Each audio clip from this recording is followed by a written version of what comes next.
is Kedzierski, and this is my Notebook 11 certification video.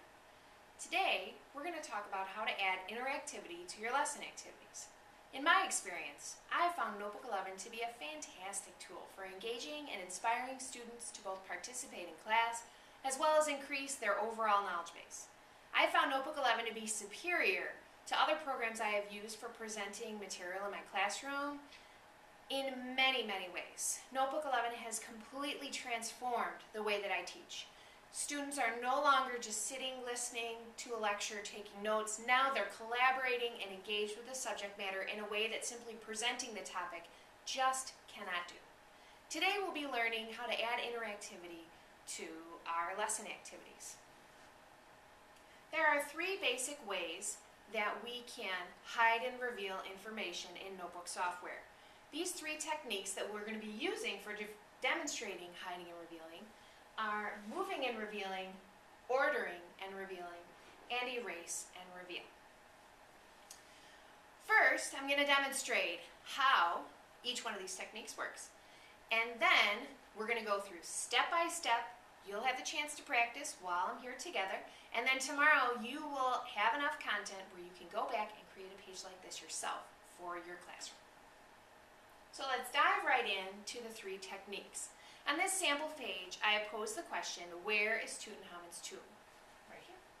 I also have a visual reminder for students of what it is we're learning through this graphic of a mummy. Now, if you're wondering, where did that graphic come from? It's such an adorable mummy. Well, it came from over here in my Galleries tab. My second tab from the top is the Gallery, and if you notice, I get this wonderful search box. I can search for mummies and then simply drag the images right out of notebook software. Now, the first way to hide and reveal is to simply hide the answer under this box. I type the answer, drew a box, then slid the box to hide the answer. To reveal, you simply slide the rectangle off to reveal your text. Now, in my middle school classroom, what I like to do is reveal the answer to my middle schoolers just for a minute or two. Then, I hide it again.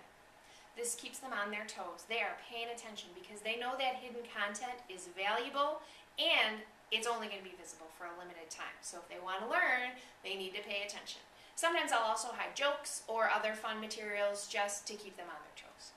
Now the second way to hide and reveal is to order the objects on the page. You will see that anything can be an object in notebook software. Images, text, or shapes can all be manipulated using these three tools. Notice I'm tapping my object. We're going to manipulate the mummy today.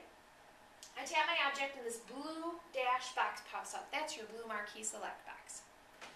Once I've marquee selected an object, any object in Smart Notebook, then I can manipulate it in many ways. So the three ways that I'm going to be manipulating this object are, if I wanted to rotate it all the way around, I could drag this green dot right here, and this is my rotation handle, and my mummy would spin all the way around. Now, let's say my mummy is too big for my space. I can also pull on my resize handle, and I can make it very small or very big, depending on what I need for my page. I also have this gray box with an arrow. This is my drop-down menu, and it gives me a whole bunch of options of things I can do with my objects that we're going to get into in a later class. Now, back to ordering and revealing. I've layered several objects. I've got a dash box, some text, and now I'm going to reveal by sliding my third object, my colored rectangle, over my white text to reveal the answer. Now the third way to hide and reveal is to simply erase the answer. You can erase using one of two methods. This time I will simply pick up the eraser from my pen tray, and I'm going to erase the layer of ink that is hiding underneath to reveal my answer. Now, let's dive right in and build one of each of these activities. I've got my title so the kids know what to expect, and what we're going to be doing is moving and revealing. I also have my question that I already typed up, and I selected some graphics to engage my visual learners. Another way you can open up the gallery to pull up your graphics is by going to your top menu bar and pressing view. The second option is the gallery. Now, I already added my gallery images rather, so now I'm ready to add some interactivity. First, I need to type in my answer. I can type in my computer, or on the keyboard, or I can pull up my on-screen keyboard. There's several ways to pull it up. The first way is by tapping on the button that is on your pen tray, and it is labeled with a picture of a keyboard. Now before I start typing, I always tap the board to get my selection arrow so that I know I'm ready to type. Once I press the button, I'm ready to begin. And my weather today is sunny. And then I can close out my on-screen keyboard. Now, please notice how small this answer is. Johnny in the back of the room is never going to be able to see this answer. You don't want to type anything this small on your notebook. So, what I need to do is resize. Smart recommends that you should always use a font size no smaller than 24 to 36 point. If you can fit bigger than 36 point for whatever your purpose is, your students who still need glasses that sit in the back of the room are really going to thank you. I can resize this text object by simply dragging my resize handle, which is right down here on the bottom. Let's slide it up into position first. And now I've got my Sunny, I've got my marquee select box. It's up, my handles were ready to go. Once I am done, I simply tap elsewhere on the board and my marquee select button is gone, and I'm ready to insert my rectangle. I choose my rectangle from my shapes button up here on the tools panel. Notice my contextual toolbar now changes. I'm going to select the rectangle because it's my favorite shape. It most clearly covers up words. So it's very quick for me. I can draw my rectangle with my finger. Now, this does not really hide my answer, an open rectangle. So what I need to do is first put my tool, the rectangle tool, back in my toolbox by pressing the selection tool. Now I need to marquee select my rectangle by tapping.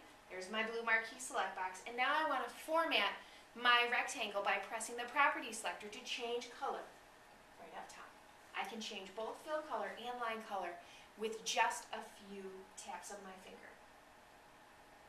I tap the button, and now I'm ready to reveal my answer. It's sunny. If you're following along in your learner's workbook, step-by-step directions can be found on page 41. Does anybody have any questions about how to move and reveal? Fabulous. Let's move on. Our next technique is how to order and reveal. I already have my question, and now I need to create the rectangle that I will hide my answer in. Again, I go to my top tool, my shapes tool. I choose rectangle, and I draw myself a nice rectangle. Now this time to format, I want to go over to my properties tab on the side, but before I can do that, I need to put my tool back in the toolbox. If I touch all over the board right now, I'm going to make a million rectangles, and that's just frustrating. So I put my tool back in my toolbox, putting my floating toolbar away, because that's in my way. Going to my properties tab. I marquee select my rectangle. There's my blue marquee select, and notice all my options change because now I can customize my rectangle. I choose line style and line style again to create that lovely dashed line. Lastly, I want to lock this down by going to my drop-down menu, pressing locking,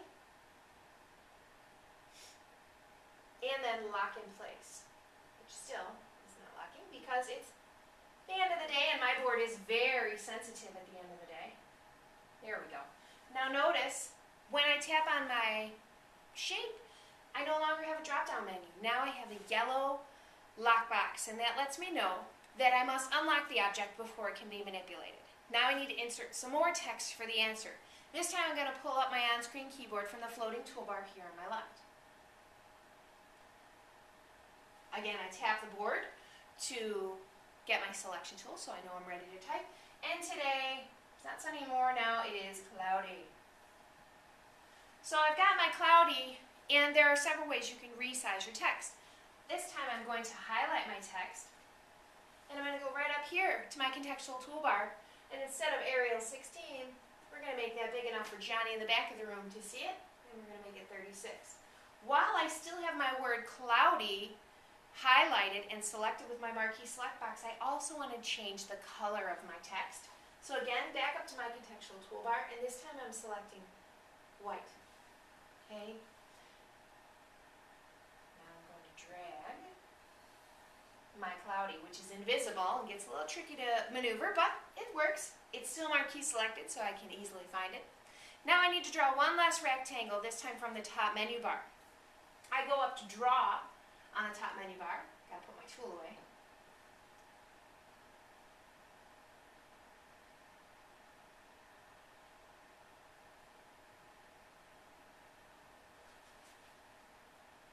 And I choose rectangle. I draw one more rectangle. And this time, I put my tool away. I'm going to marquee select. I'm going to make it orange and orange. And now I'm ready to slide to order. Now I need to take it on a test run to see if the order is correct. When I slide it up, you notice you don't see any text. So what I need to do is I need to format for order. So I'm going to tap on my orange rectangle. I tap on my drop-down menu, and this time I'm selecting order. And I'm going to send that orange rectangle to the back, which brings my white text to the front. If you'd like to review these steps, please check out page 43 in your learner's manual. We've got one last method for adding interactivity, but before we move on, are there any questions at all about how to order and reveal? Great. Okay, now we're going to move on to our easiest way of erasing and revealing. Erase and reveal. I got my question. I've got my images. I need to add some text. So today's weather, I've tapped on my board. It's snowy. And I want to bring it up and resize so that it's nice and big.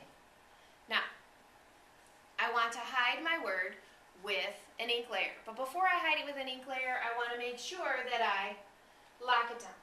So I'm going to lock it down by going to my drop-down menu, selecting locking, and lock in place.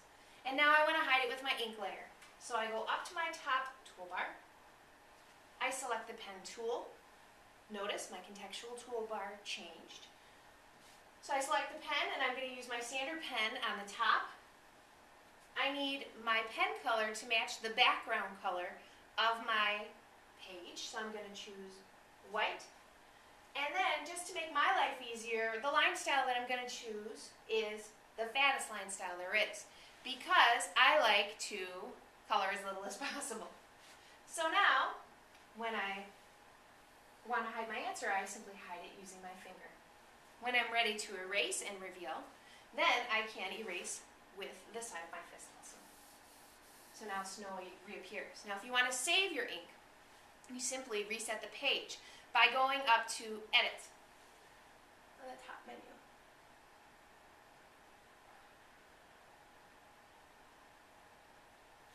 And then I select Reset Page.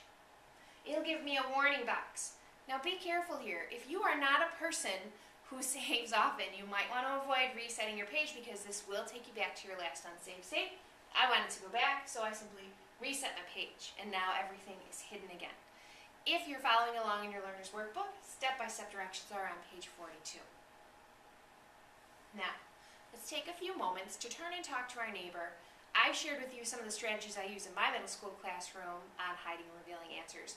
Talk to your neighbor. Why do you think it would be a valuable experience to hide information before you reveal it to your students? Thank you so much for watching my video, and I hope you have a great day with your students hiding and revealing information tomorrow. Thank you.